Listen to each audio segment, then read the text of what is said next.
High, welcome to my mini blog কুশের রান্নাঘর। আজকে নিয়ে চলে এসেছি শঙ্কর মাছের রেসিপি। তো শঙ্কর মাছটাকে আমি খুব ভালো মতন এখানে ধুয়ে নিয়েছি। এর মধ্যে অ্যাড করব হাফ কাট করা লেবু। লেবুটাকে দেওয়ার পরে এর মধ্যে 1.5 চামচের মতন অ্যাড করব আদা রসুনের পেস্ট। আদা রসুনের পেস্টটা দেওয়ার পর এর মধ্যে অ্যাড করব হলুদের গুঁড়ো, একটুখানি লঙ্কা গুঁড়ো আর একটুখানি লবণ। লবণটা অ্যাড করে এটাকে ভালো মতন মিক্স করে নেব। মিক্স করার পর এর মধ্যে ওপর থেকে দিয়ে দিব সর্ষের তেল। সর্ষের তেলটাকে দেওয়ার পরে 1 চামচের মতন ওটাকে ভালো মতন ম্যাগনেট করে রেখে দিব 5 মিনিটের মতন। কড়াইয়ে একটুখানি তেল নিয়ে নিলাম। তেলটা গরম হয়ে যাওয়ার পর মাছগুলোকে এপিট ওপিট করে খুব ভালো মতন ভেজে নেওয়া হবে।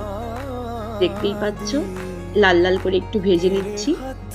এখানে মাছটা আমার ভাজা হয়ে গেছে। এবারে ওই তেলের মধ্যেই একটুখানি দিয়ে দিব 2 টুকরো লং, 2 টুকরো ইলাচি আর 2 টুকরো দালচিনি আর একটা তেজপাতা আর 2টো শুকনো লঙ্কা। ওটাকে একটু ভেজে নিয়ে তার মধ্যে দিয়ে দিব পেঁয়াজ কুচি। পেঁয়াজ কুচিটাকে খুব ভালো মতন ভেজে নেব।